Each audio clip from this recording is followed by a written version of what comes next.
पैरवा के चांद भलई नौकरी गई मैं किन दे गई बकरी। पैरवा के चांद भलई नौकरी गई मैं किन दे गई बकरी। अपन रोजगार कर कहै छै बुढ़बा, अपन रोजगार कर कहै छै बुढ़बा। और कतक नाग रगड़ी गई मैं किन दे गई बकरी। पैरवा के प्रधानमंत्री नरेंद्र मोदी या फिर शिक्षा मंत्री स्मृति ईरानी की बात करें, ये तमाम नेता ऐसे हैं जो ये कह रहे हैं कि शिक्षा की गुणवत्ता और शिक्षा के स्तर में सुधार लाएंगे। लेकिन बड़ा सवाल ये है कि क्या पढ़ने के लिए दिल्ली, रांची, पटना जैसे शहरों में जाना जरूरी है? जो छोटे शहर के बच्चे हैं, जो छोटे शहर या छोटे कस्बा के छात्र हैं, क्या उनको अपने घर में उचित शिक्षा नहीं मिलनी चाहिए?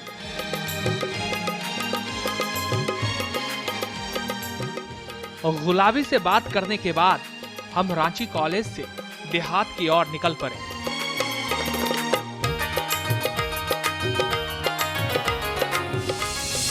आंखों के सामने अभी भी गुलाबी का चेहरा तैर रहा था। सवाल फिर वही कि जब सरकार छोटे कस्बे में कॉलेज होने का दावा करती है, यूजीसी उन कॉलेजों को मान्यता देती है, तो गुलाबी को बालूमाथ से रांची क्यों आना पड़ता है? हमारी गाड़ी रांची गुमला हाईवे पर बढ़ी जा रही थी, तभी सड़क किनारे एक कॉलेज पर हमारी नजर गई कि गांव के बच्चे शहर में क्यों जाते हैं पढ़ने के लिए। जिनके पास पैसा होता है वो चले जाते हैं, जिनके पास पैसा नहीं होता है वो मजदूरी करते हैं या बहुत कठिन परिश्रम करना पड़ता है। चानी पर के बार झरल मोछ के निशान नइखे। ओभर भइल एज बाकिर तनिको गुमान नइखे। चानस भिड़ौले बाटे, चानस लहौले बाटे। देई के पटीशन कंपटीशन देता। कॉलेज की तरफ जाते हुए मन में ये सवाल आया कि क्या इस कॉलेज में भी रांची कॉलेज जैसा माहौल मिलेगा? जवाब हमारे सामने था।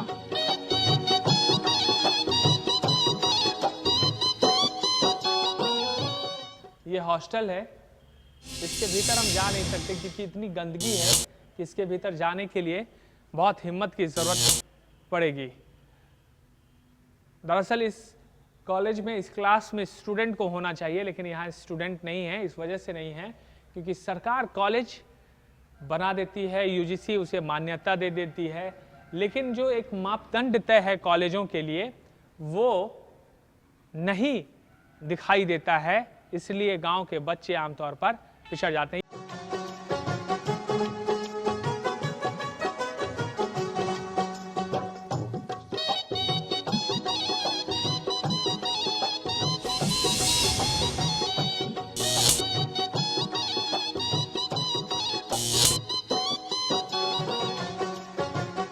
इस कॉलेज के आसपास सैकड़ों गांव हैं। जाहिर है जब गांव है तो गांव में पढ़ने वाले बच्चे भी हैं, लेकिन इस कॉलेज के भरोसे नहीं। इस खिड़की की हालत आपको बताएगी कि फासला कितना है शहर के शिक्षा में और गांव के। आप इधर ही रहते हैं क्या कहीं? अच्छा, एक दो सवाल हमको थोड़ा सा जानना चाहेंगे।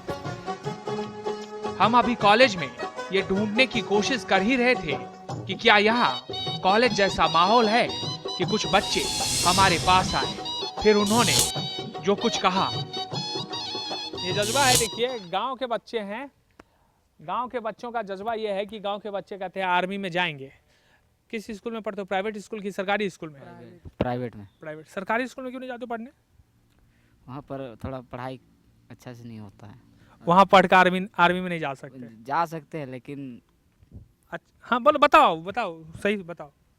अच्छा होता है नहीं होता बताओ। आजकल ठीक से पढ़ाई नहीं होता है, इसलिए ध्यान नहीं देते हैं सब ध्यान नहीं देते। हम कॉलेज के नजदीक एक गांव में पहुंचे, ये जानने कि क्या उस गांव में रहने वाले युवा अपने इस कॉलेज के सहारे बड़ा सपना देख सकता है। कौन इस कॉलेज में पढ़ते हैं? कॉलेज ही पढ़ते हैं? हाँ, अच्छा ठीक है। ये बताइए ना कि जो आपके कॉलेज में, इस कॉलेज में पढ़ाई का स्तर क्या है? रांची के सेंट जेवियर्स कॉलेज जैसा पढ़ाई होता है? जेवर कॉलेज तो नहीं गए तो कैसे बता सकते हैं कि आपको लगता है कि गांव के जो युवा हैं, आप तो गांव के रहने वाले हैं, तो गांव में रह के आप जो करना चाहते हैं वो कर पाइएगा, ऐसा है आपको विश्वास कि आप गांव में रहकर ही कर लीजिएगा? ये बात तो ज़रूरी नहीं कि केवल गांव में रह के काम करना है, और जब आदमी का हौसला बुलंद होगा तो करेगा ही। ये बात तो एकदम सही है, हौसला बुलंद होगा तो कर लेगा। एकदम करेगा। है कि अभी हम लोग देखे कि अभी दीपिका कुमारी रातों की ही है, दीपिका कुमारी, हाँ, तो भी उसका देखिए अभी कहाँ तक पहुँच गई है। ए मैं मिले के एडमिशन कंपटीशन देता, ए मैं मिले के एडमिशन कंपटीशन देता।